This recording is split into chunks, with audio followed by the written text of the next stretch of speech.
number 6 this morning, 2 Kings chapter number 6. For those of you who do not have I have to caveat this morning.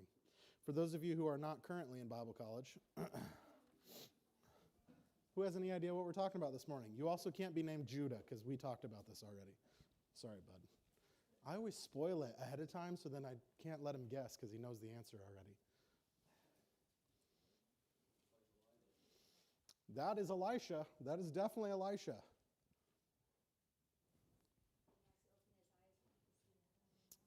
That's right. So Elisha prays and asks God to open the eyes of his servant so he can see the armies that are out there. We kind of talked, I can't remember if it was Wednesday night or if it was last Sunday, that we kind of talked about there's things going on in the spiritual world that we don't always recognize because we can't see them. I think that was probably a shocker for this guy. As he had his eyes open, it's like, oh. It said that the mountains were full of chariots and horses on fire. Like it was a pretty intense situation. We'll read about it here in just a second. But we're going to be talking about Elisha and the Syrians this morning, how God healed Naaman's leprosy and protected Elisha from the Syrians.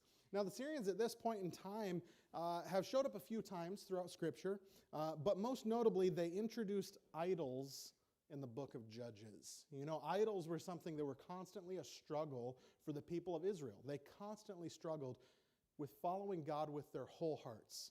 So I guess I should maybe say they constantly struggled with that up until after they were carried away into a foreign land. Because when they came back, they seemed pretty convinced that we're going to follow God to the extent that it caused other problems. But at this point, they're like, oh, sure, you've got an idol? Sure, we'll follow that idol. And so the Syrians were known for bringing that in, and it created some problems. They were conquered by David in 2 Samuel. They rebelled against Solomon during 1 Kings, and then immediately after Elisha's call from the plow, they fought against Ahab. So they've appeared several times throughout the pages of Scripture, and so it's an interesting situation as we look at the battle, maybe I should say. I'll call it a battle that's going to ensue today. They have been a thorn in the side of Elisha, but I think Elisha is going to get some justice today. Philippians 3:13 through 14 has been our memory verse through this section. It says, "But this one thing I do, forgetting those things which are behind, and reaching forth unto those things which are before, I press toward the mark for the prize of the high calling of God, which is in Christ Jesus." Now, as we get into our story today, we're not going to look at all of it. So I will encourage you this. Take a chance, maybe this afternoon, maybe tomorrow, read through, did I say 2 Kings? Yes, 2 Kings chapter 5. Read through 2 Kings chapter 5. Not right now, because we're going to look at something else. But read through it at a different point in time. I'll summarize it for you. There's a man named Naaman. He is the captain of the host of the Syrian army, and he's a leper. He has leprosy. It's an interesting situation because if he hadn't been such of high regard within the culture there, he would have been a cast out. He would have been somebody they're like, you're not allowed anywhere in the city, but it sounds like he's doing pretty well for himself if he's the captain of the host. Well, he's got a servant girl that came from Israel, and she's listening to probably conversation that's taking place in the house, and he's got leprosy. And she goes, well, there's this guy, there's this prophet in Israel. You know, he knows God. He could probably heal you. He's like, oh, okay, well, I'm going to go over there. And he marches his way over there and finds Elisha where he's at and says, all right, well, you know, I need to get healed. But they kind of start off on the wrong foot. You know, though, if you've ever met somebody who has a little bit of clout, a little bit of power, they have a certain mindset. And so when he showed up at Elisha's house, Elisha didn't come outside. He's like, I don't know if he's busy studying, you know, I've got a message coming up, and so I'm just busy studying, practicing, you know, I don't know. But Elisha stayed in the house, and he sent his servant, Gehazi, out there, and Gehazi, go talk to him. So Naaman was already upset. Like, you won't even bother to come out here? And then he gets the instructions of how exactly he's supposed to be healed. It's like, well, if you just go down to the Jordan River and dunk yourself 7 times into the river, then you'll be cleansed. It's not well known, but the Jordan is kind of a gross river. It's not a super clean river. It's very dirty. And so his immediate offense was, why do I have to go down to this dirty river and plunge myself 7 times under the water? Could I not go back to Syria where there's these, and he names off a couple of rivers. He's like, there's these other rivers there, and they're nice, and they're clean. could I not just go there? And I'm thinking to myself, I'm like, this guy's going to heal you of leprosy, and you're complaining about the method of which he's going to do it. Like, he's going to heal you. Your life is going to be transformed. It's going to be completely changed. Anyways, he finally humbles himself, goes down, dunks himself in the Jordan, comes back. I'm healed. Can I give you something? Can I give you a prize, a reward, a payment? He's like, no. I don't want anything. I don't need anything. But Gehazi says, man, things have been slim lately. I could use something. So he goes out there, gets a change of clothing, and gets some silver from him. And he's like, oh, yeah, I'm going to tuck this away. And he goes and he hides it somewhere. And he goes back into Elisha. And Gehazi, where have you been? I didn't go anywhere. You know when you catch a child in a lie? You're like, what were you doing? No, I didn't, nothing. I didn't do anything. And so Gehazi's like, I didn't do anything. I didn't go anywhere. I don't know what you're talking about. Elisha caught him in the lie and was like, no, we weren't going to take payment for that because it takes away the glory that God was due because of what God did. Because Elisha didn't do it. God did it. And so Gehazi inherits Naaman's leprosy. It's a really sad situation that takes place there. But all of that happens leading up to this debacle with the Syrians and Elisha. You would think that they might be on good terms after he healed the captain of the host. Like, I just healed your guy. You should be pretty happy about this. But they didn't end up being happy about it. They ended up being frustrated about it. It's kind of an odd deal where Elisha shows this level of kindness that you're kind of not expecting. Like, these guys have been a thorn in the flesh for a long time. They've created problems. Why would you heal their guy? Just let him. A lot of people would be like, just let him die. If he's working for the enemy, just let the guy die. But he doesn't do that. Luke 4 actually talks about it. It says, and many lepers were in Israel in the time of Elisha the prophet, and none of them was cleansed, save Naaman the Syrian. He was the only leper during that period of time to be healed. So 2 Kings chapter number 6, we're going to read a couple of verses here. Starting in verse 8, it says, then the king of Syria warred against Israel and took counsel with his servants, saying, in such and such a place shall be my camp. And the man of God sent unto the king of Israel, saying, beware that thou pass not such a place, for thither the Syrians are come down. So the Syrians are preparing to come down to battle against Israel. I have to address it before we get too far away from it. I love the description, being, in the country, in a small town.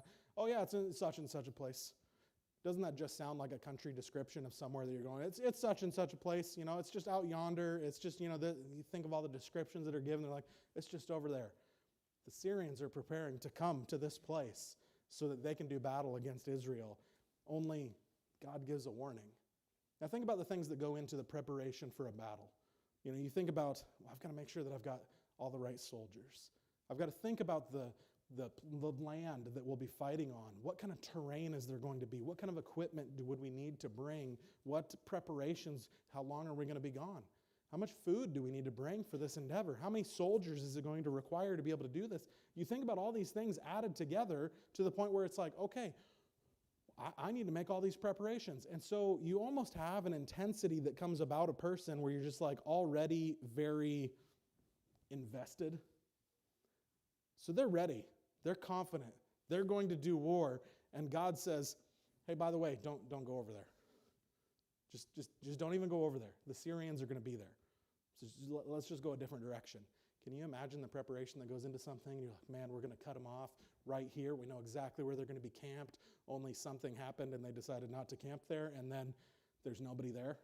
It's like, I would be frustrated. Like, all of this preparation and there's nobody there. Like, how are we supposed to kill all the Israelites if they're not where they're supposed to be? Well, they didn't want to die, apparently, and they listened to God, and they decided, you know what? We're just not going to go there like God said. Look at verses 10 and 11. It says, and the king of Israel sent to the place which the man of God told him and warned him of and saved himself. Notice this. And saved himself there not once nor twice. The implication would be 3 times this takes place. Therefore the heart of the king of Syria was sore troubled for this thing. And he called his servants and said unto them, will ye not show me which of us is for the king of Israel? 3 different times this takes place where it's like, don't go over there. Let's go over here because the Syrians are going to be there. They're getting this instruction from God to like not go camp in these certain places. And I relate sometimes to the annoyances. And I'm like, man, if I was the king of Syria, I would be so annoyed at this point in time. Like, you've put so much effort, so much money, so much time into being able to attack Israel, to defeat them, and they're never where they're supposed to be, if you could put it that way. They're never where they're supposed to be. So the only possible result of any of this is, if this has happened 3 times, if they're never where they're supposed to be, there's got to be a spy, right? There's got to be somebody who's telling our whereabouts to the Israelites, right? It's the only thing that possibly makes sense. And so I think of them starting to go through their ranks and figure out, who's a spy? Who's telling all of our secrets to the enemy? Who's sharing all of these things? And they shouldn't be sharing any of these things. And can you just imagine with me the frustration that's building with the king? The annoyance that is building with the king? Like, I can't believe that we've been in this situation. Because Syria, it's not like it's a small army. It's not like it was somebody who is like this, let's put this for example, okay? Hillsboro, comparable size to Mayville. Let's just say Hillsboro decided to go to war against Mayville. It's not like this way bigger place is coming in to attack. It's like those two are the same size. It's like, what is going to take place here? It's not that we're going to be completely overrun. It's going to be maybe a one-on-one fight type of situation. That's not what was taking place here. Syria marched in. They were a major power in that time. And they came in just frustrated. What is going on? Why is this not working out? How is it possible that we are not getting to have victory over them? The thing that I often look back at is if you follow through history, there's a statement that's been made is, if you don't know your history, you're doomed to repeat it. How have some of these kings not tracked the history of Israel and seen, man, all these people keep going up against Israel, and as long as Israel is following their God like they're supposed to be, man, we're not going to touch them. There's nothing that's going to happen. So to be frustrated about, they've escaped us these 3 times, there must be a spy in our presence. Well, kind of, because God is everywhere. He is always watching out for his people. And so this king is just more and more frustrated. Look at verses 12 and 13. It says, "And one of his servants said, None, my lord, O king, but Elisha the prophet, that is in Israel, telleth the king of Israel the words that thou speakest in thy bedchamber. And he said, Go and spy where he is, that I may send and fetch him. And it was told him, saying, Behold, he is in Dothan." Again, there's got to be a spy somewhere. It's the only way that they can get the information. And then this guy pipes up, and I think it was definitely of the Lord that he's just giving the direction on things. But somebody in there was just like, "Oh, king, it's Elisha. He's listening to the things that you're saying in your bedchamber." This was a totally different time. It wasn't like, oh, hey, well, they tapped your phone and they're listening to all the conversations that you're having, or he put a little microphone, speaker, something, recording device in your bedroom, and he's listening to all the things that are going on. But yet somehow that's the point that they got to. They're like, Elisha, he's listening to the things that you're saying in your bedchamber. Well, God was there listening to everything that was said. And it fascinates me that that's the extent that they go to. But they find a reason. They know they're like, this is where Elisha is at. We're going to go get rid of this guy because he's causing me a big headache. I've got all this effort into trying to defeat the Israelites, and this one guy is in the way. It's interesting sometimes when we go through life and we think, man, there's something that's in the way that's keeping me from doing the things that I want to do. Maybe there's a reason for that. I know we're talking about people who are considered heathen compared to the Israelites. The Israelites are following the Lord, and he's frustrated that things aren't falling in line the way he would like to. But how many times do we have that happen in life? We're like frustrated that things aren't happening the way that we want them to happen. And we don't default to the fact that maybe God's at work here. Maybe God's doing something here. Maybe I need to trust in what he's doing instead of trusting in myself to try and figure it out. Because I tell you what, every time I put myself in that situation of, I'm going to figure this out, I'm going to make my way through this, do you know what happens? I make a mess. Every time I make a mess. It's a lot easier if we just trust the Lord and let him help us through it. Look at verses 14 and 15. It says, "Therefore sent he thither horses and chariots and a great host, and they came by night and compassed the city about. And when the servant of the man of God was risen early and gone forth, behold, an host compassed the city, both the horses, or with horses and chariots. And his servant said unto him, Alas, my master, how shall we do?" Can you imagine going outside? I don't know if he was going to get eggs or something, going to do his chores, and he steps outside, and those times you think that you're alone, and then you find out somebody else is there? I don't know if he's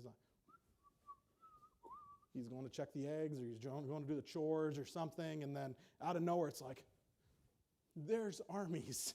The whole town is surrounded by an army. That'd be pretty intimidating, right? That'd be pretty frustrating at that point. It'd catch a guy off guard. And I think that's exactly what happened. It sent him into this full panic mode, because the Syrians were trying to set an example. They're saying, we're not here to mess around. We're not here to joke around. It's not like they sent 3 or 4 guys. It's like, all right, let's get our best guys up here, Bob and Joe and Jimmy and Tom. We're going to bring you all up here, and we're going to send you on this journey, and your job is to get rid of Elisha. No, the king of Syria said, I'm sick and tired of this. 3 different times they have evaded us. Send the army over there and destroy this guy. Destroy the town that he's in. I don't care. Get rid of it. Wipe it from the face of the earth, because I'm not going to allow this guy to frustrate me anymore. And it sent his servant into full panic mode. What are we possibly going to do? All of the odds are stacked against us. Do you ever have that thought in life?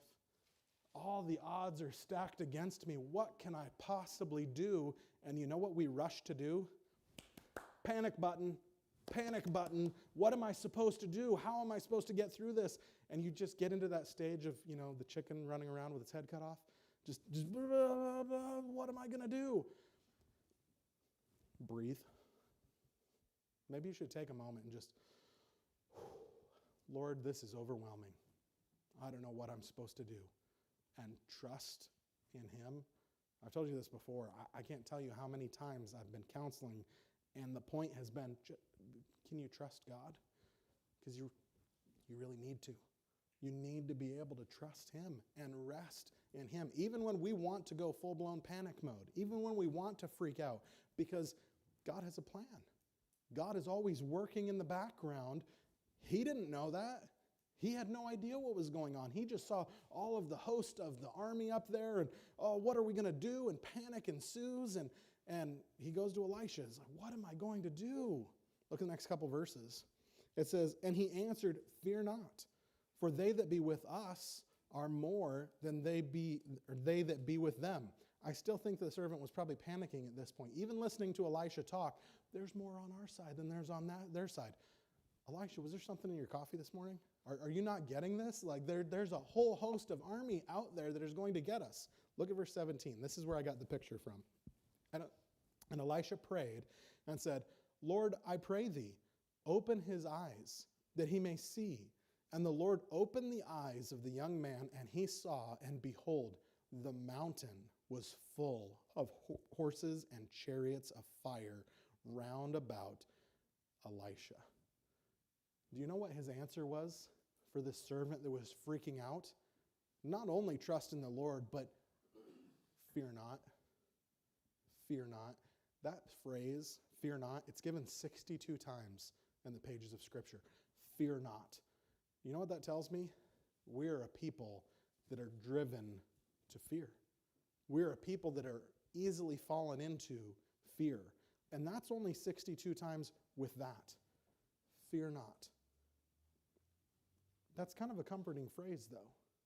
You think about the fear that people fall into, but when God is giving the statement, fear not, that should kind of be a comfort to us, should it not? Fear not, because I've got this. Again, I can't help but think to children. I'm in the stage of having kids at home and everything, and I think about the times when they're scared, when something has happened and fear comes on them, and I get the chance to comfort them, like, you don't have to worry about this, okay? Dad's going to take care of this. It's not something that you have to be concerned with, because I'll take care of it. I'll take care of the problem. You're going to be all right. Nothing can happen to you when you're in Dad's arms because Dad will always take care of you. Do you think God does that same thing? Fear not. I am still on the throne of the universe. Nobody can kick me off of that throne. I still have all of the power that I have ever had and will ever have. Trust in my provision. Trust in the fact that I can overcome anything. Fear not. What a comfort and assurance that that phrase should be. Don't be so hasty to mash the panic button. Be more hasty to fear not. All right, Lord, I'm going to trust you. I'm going to rest in you. As much stress as goes on in our world today, I think that thought of fear not would appease so much stress and take it out of our lives. The things that we worry about, the things that we fret about, what if we just trusted God? What if we just rested in him? It's going to give you a lot less stress in life. There's enough of that as it goes. Don't add to it. Trust in a phrase like that. Fear not. God has made promises throughout his word, and he intends to keep them. Look at the next couple of verses, 18 and 19. It says, "And when they came down to him, Elisha prayed unto the Lord and said, Smite this people, I pray thee, with blindness. And he smote them with blindness according to the word of Elisha. And Elisha said unto them, This is not the way, neither is this the city. Follow me, and I will bring you to the man whom ye seek. But he led them to Samaria." This is nothing if not comical. You think of all the battle that looks like it's about to ensue, and Elisha goes before God. And notice, Elisha didn't go before God and say, God, destroy them all right now. He said, God, blind them so we can redirect them away. Interesting. His immediate intent wasn't violence. His immediate attempt was, all right, Lord, let's re-navigate this. Let's redirect this. Lord, would you blind them? And I just think again of children trusting mom and dad as they're taken by the hand. I don't know if they took all of this army and they're like, all right, give me your hand, and we're going to lead you along, and we're going to take you, because this isn't the town. You guys are in the wrong place. This isn't the guy that you're looking for. We need to go to this other town over here, and they secretly lead them all the way to Samaria. Now, we played this game when I was a youth pastor that we would set up a bunch of obstacles, and we would have somebody that would be blindfolded. You would have a partner that was not blindfolded and then one that was blindfolded. And the partner's job was to instruct the person that was blindfolded on how to get through the obstacle course without hopefully suffering any pain. And so they would work their way through this obstacle course, and they're supposed to be following directions. It's unnerving not being able to see anything and following instructions given by somebody else. Now imagine that with men of war. Men of war who have shown up, they're like, we're here to assassinate Elisha and just destroy this whole town, and they're now being led in order to get to what they thought might be Elisha. But he says he led them to Samaria. He led them away from where they were at. Look at the next couple of verses. We're going to look at verse 20 and 21. "And it came to pass, when they were come into Samaria, that Elisha said, Lord, open the eyes of these men, that they may see. And the Lord opened their eyes, and they saw. And behold, they were in the midst of Samaria. And the king of Israel said unto Elisha, when he saw them, My father, shall I smite them? Shall I smite them?"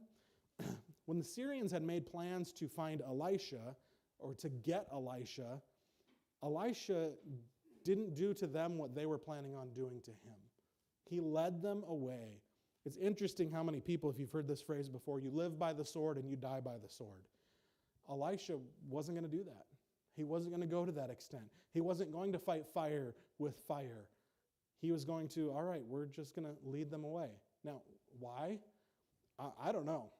I don't know exactly why he would go to that extent, other than he's following what the Lord would have him to do, because I look at it and I'm like, Lord, smite these guys. Destroy these guys. Get rid of these guys. But isn't it just like God to be the God of the second chance? Like, all right, you're not going to destroy my people. You're not going to come in here and create big problems. We're going to escort you out this way. Don't come back. It's really how I interpret this. Like, we're going to give you this time to get out of here. Go away. Well, then the king of Israel gets involved. Let me smite them. Let me smite them. Let me kill them. That's not at all what Elisha's intent was. Elisha was trying to redirect this and escort them out, kind of without creating a huge problem. Time and time again, we see God's assurance that enemies who stand against us, enemies who fight against us, by the virtue of God himself, their efforts don't usually come to fruition. You see it happen over and over again throughout the pages of Scripture. If God be for us, who can be against us? God is fighting the battle. Psalms 2:4 says this, "He that sitteth in the heavens shall laugh. The Lord shall have them in derision." The Syrians thought that they had this battle won.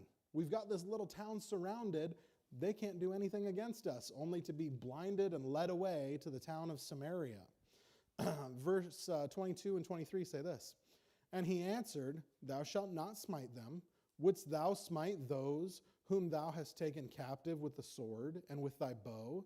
Set bread and water before them, that they may eat and drink and go to their master. And he prepared great provision for them. And when they had eaten and drunk, he sent them away, and they went to their master. So the bands of Syria came no more into the land of Israel."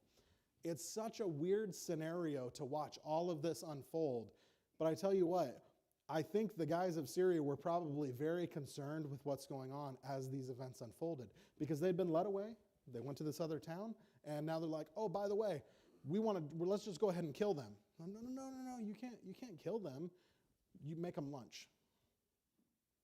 How do you think that went over? No, put your unless you're going to cut some bread or make sandwiches or something, put that sword away. You don't need that right now. Let's make them lunch. Let's make them some food.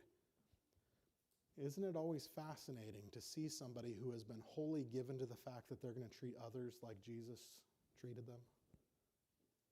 I think it's something that's always refreshing to see somebody who loves others despite XYZ. Somebody who's decided to, you know what?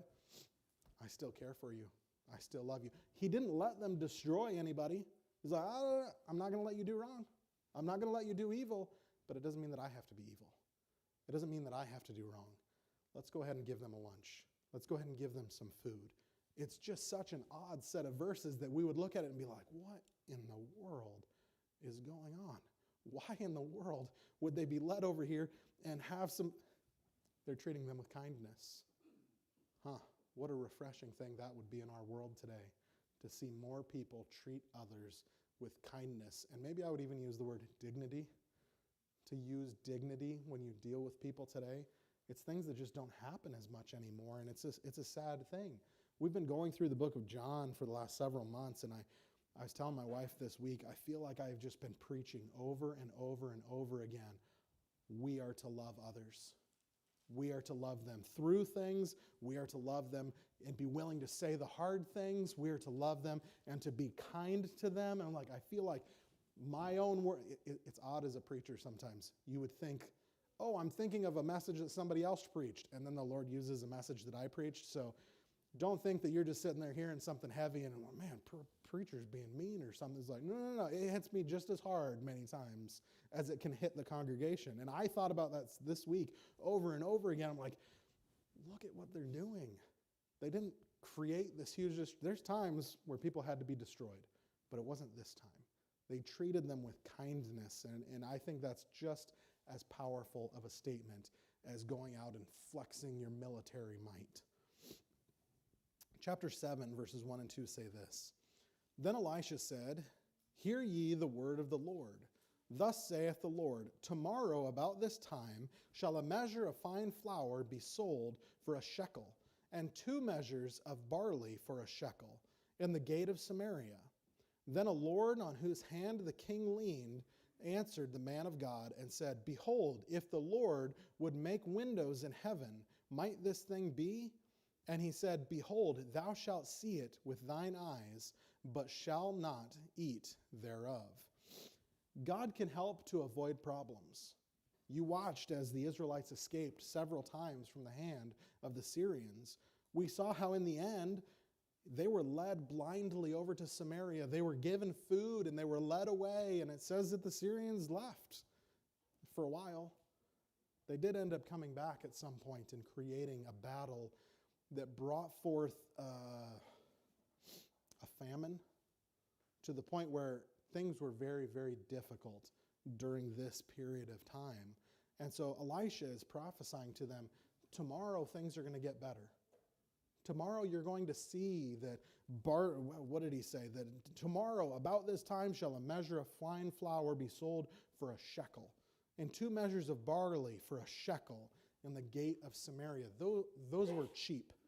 That was cheap to be able to get that type of stuff during that period of time. And so these people are suffering through an affliction now, suffering through an attack that the Samaritans had come back and attacked, and trying to figure out, what are we going to do? These are dire straits. How is God possibly going to provide? Well, I told Judah when we were talking about this morning, I said, there's a huge army that is going to come up in the face of Israel, and God is going to take care of Israel. Again, huge army. Think about this.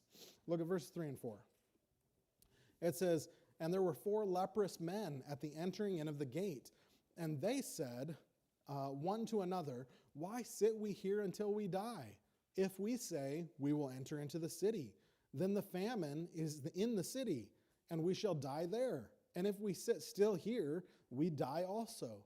Now therefore come, and let us fall unto the host of the Syrians. If they save us alive, we shall live. And if they kill us, we shall but die. I want to preface all of this with, you see lepers, they're already kicked out of the city. They're not welcome in society. I'm sure they're starving. I'm sure they're hungry. But I want you to know, during this period of time, this is also where the story comes from the 2 moms that had gotten so hungry that they decided, you know what, today we'll boil and eat my child, and tomorrow we'll boil and eat your child. That's how bad things had gotten during this period of time. And so these guys, again, it's funny, it started with leprous Naaman, and now it's down to these 4 leprous men, and they're like, you know what, we're going to go, the Syrian army's right over there. Let's just go over there and just see, either they're going to allow us to come in and we'll live, or otherwise, I love how it's phrased, we shall but die. Like, we're going to die anyways, probably. So let's just take this chance and go over there and see what's going on. And so they have all of these options. They're like, we're going to go with this option of just walking over there and see what happens. Look at verse 5. It says, and they rose up in the twilight to go into the camp of the Syrians. And when they were come to the uttermost part of the camp of Syria, behold, there was no man there. I want to point this out. This always fascinates me when God does stuff like this. You have these 4 leprous men that say, we're going to go over to the camp of Syria, and we're going to just see what happens. I don't know if they were planning on doing any battle, or maybe they were just going to, I'm a leper, unclean, and see if people just run away or something. I don't know what they were planning on doing. But notice, it wasn't because of what they did. It wasn't because these 4 leprous men went into the camp that you see all of these men gone. No, the camp was already cleared out. The camp was already empty. It's like God did a thing before they ever even got there. God just wanted the lepers to go find out what he had already done. Isn't it just like God to be working on those things in the background? Working on things that we might have no idea are going on, and when he's finally ready for us to see them, well, he sent 4 leprous guys. Why don't you guys go over there and just see what's going on over there? We thought we were going to die, but they get there, and it's like, what is going on? There's nobody here. Look at verse 6 and 7. It says, for the Lord had made the host of the Syrians to hear a noise of chariots and a noise of horses, even the noise of a great host. And they said one to another, lo, the king of Israel hath hired against us the kings of the Hittites and the kings of the Egyptians to come upon us. Wherefore they arose and fled in the twilight, and left their tents and their horses and their asses, even the camp as it was, and fled for their life, because they heard a sound. I don't really have a way to relate to much of this, but I thought about it this way this week. when we're leaving church, many times, all of you have already gone out, and my family's getting ready to go out. And if you haven't noticed, there's an intersection down here that trains cross. And there's times that you can hear the train coming. And I tell you what, we'll be walking out that door, and we'll start to hear the train whistle blowing, and I'll unlock the car, and the boy, because it's pretty loud. And so the boys are like, Dad, unlock the car. We hear a noise. We need to get in the car to safety. And so I'm like unlocking the car, and they're just skedaddling across the parking lot trying to get back into the car so that the train noise isn't so loud. I don't know exactly how this unfolded for the Syrians, but it said that they heard noise of horses and chariots. They were scared. And think about this big army of the Syrians that had come in. If they're hearing sounds of another army, that's an army bigger than our army. They would know what the sound of an army sounds like. They would know what it sounds like when they would march through to different places. But this is a whole other deal to them. They're like, what is this sound? It's like God ran off the entire Syrian camp because of a sound that God made them hear. Just fleed. And again, it just fascinates me in hearing this. It's like nobody died. From the time of Elisha escorting them through to Samaria to now this encampment taking place, I don't have a record anywhere that the Samaritan army at this point in time died. Like they just ran away. They left all their stuff. It's almost as God used them as pack mules. Why don't you guys go ahead and bring all your stuff, all your horses, all your food, all your tents. Just bring all that stuff, set it up here. Boo. And they ran away. It's literally what happened. Look at verse 8. It says, and when these lepers came to the uttermost part of the camp, they went into one tent and did eat and drink and carried thence silver and gold and raiment and went and hid it and came again and entered into another tent and carried thence also and went and hid it. Then they said one to another, we do not well, this day is a day of good tidings, and we hold our peace. If we tarry till the morning, some mischief will come upon us. Now therefore come, that we may go and tell the king's household. Can you imagine with me as these four lepers are going through this camp, and they go into the first tent, and they're just like, is anybody in here? Is anybody home? It's not like they could knock on the door. Is anybody home? Can anybody come to the door? No, they kind of just went into the tent, and they're like, there's nobody here. There's food everywhere. I just wonder if, I like drinking coffee in the morning, so it's like, I just can't help but wonder if they went and it says the night before, so maybe it was the morning.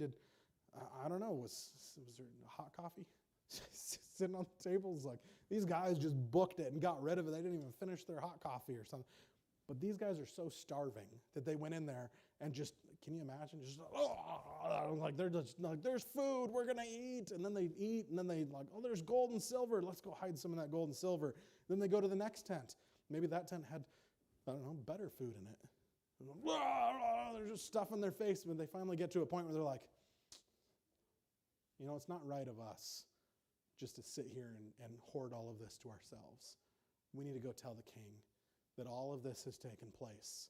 Like, what an honorable thing to happen, because as soon as the king and everybody else comes, you know what's going to happen? They're all going to get kicked out of there.